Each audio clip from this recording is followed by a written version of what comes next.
there are some things in your life that you want to say that you have felt you've not been able to say. Who those words are directed towards is not who you think it is. There's some things that you need to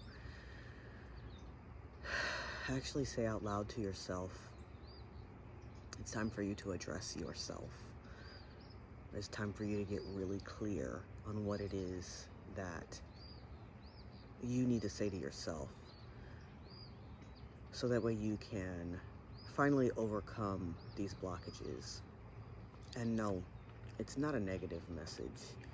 It is an endearing, loving, comforting message, but also one of a challenge.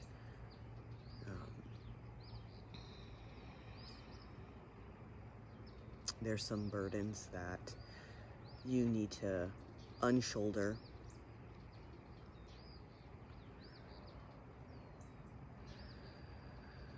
Specifically from the feminine side of your energy. So maybe some responsibilities that you've taken on that are not necessarily yours. Some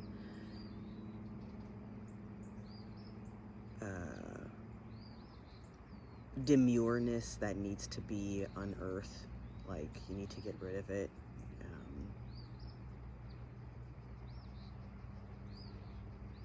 Yeah. Okay, that's what I got right away. Let's see which cards speak.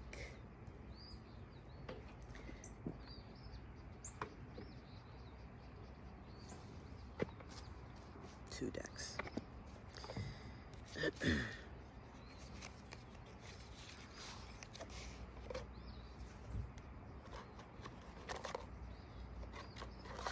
Tarot says these cards that were left in. Thank you. And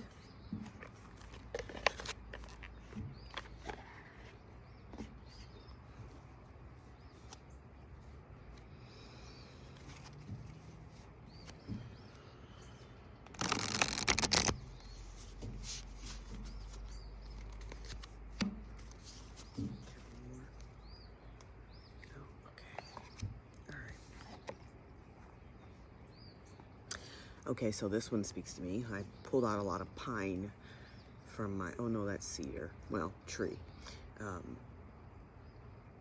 From my deck. Here we go. I pulled it out from there, but anyways. Vitality, longevity, and perseverance, the pine tree. Pine tree is an evergreen, right? It's always, it doesn't lose all of its leaves at once and go into a dormant state. And just like that,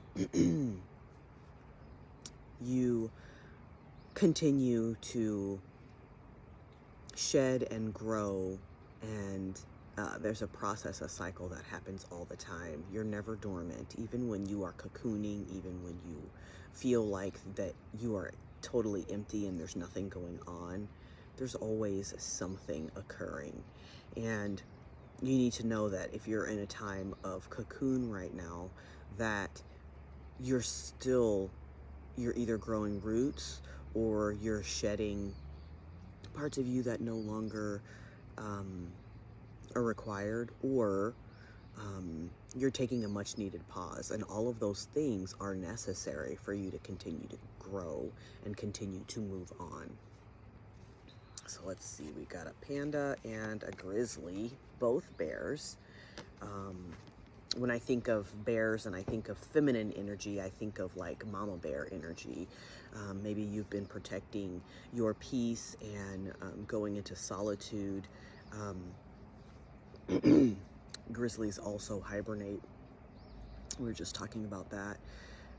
This is just, it's one of those times where you think nothing is happening. You're not gaining any ground, you're not moving forward, but in reality you are. And if this is a time of cocooning or hibernation for you, there's going to come a time where you come out. And you know, part of that comes with being assured that you will find the sustenance that you need once you come out of this phase in your life. And grizzly bears go into hibernation eating all the stuff to fulfill them, to keep them through their hibernation period. And bears that hibernate, they have their cubs before they come out for the spring, and they feed their babies off of all of that nourishment that they had and they kept all winter. And then they come out and they know that they're going to find something. Even if they have to search really hard, they're going to find the things that they need to keep themselves and their babies alive. They're going to do whatever they need to, right? So that's that mama bear energy. And you've been mama bearish to yourself. And I don't know a whole lot about pandas except that they are silly looking creatures. They don't have a sense of self-preservation. They're not very self-aware. They just kind of stumble through life. And maybe that's talking about you stumbling through life before. You've thought that you've needed to do all of these things, and they've just overwhelmed you and they overcame the parts of you that you needed to actually be paying, or should have actually been paying attention to, or so you thought, right? But all of that stuff that's happened to you has happened for you. And it's time for you to come to peace with that. It's time for you to see that those things were a necessary part of your evolution, your personal evolution. And it's time for you to go forth now and be ready for the next thing. And so that hard talk that you need to have with yourself, that is an encouraging talk, not you're a stupid piece of shit talk, but that is a loving talk.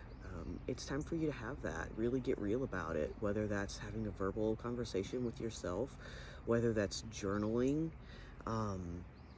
But I still encourage you, after you journal, to read it out loud, because that's when it really becomes real to you. And it's like you having a conversation with another person. And so it's very important that you do that part of it. So I hope that this has been helpful for you. I love you, my dearest confidant. Until next time.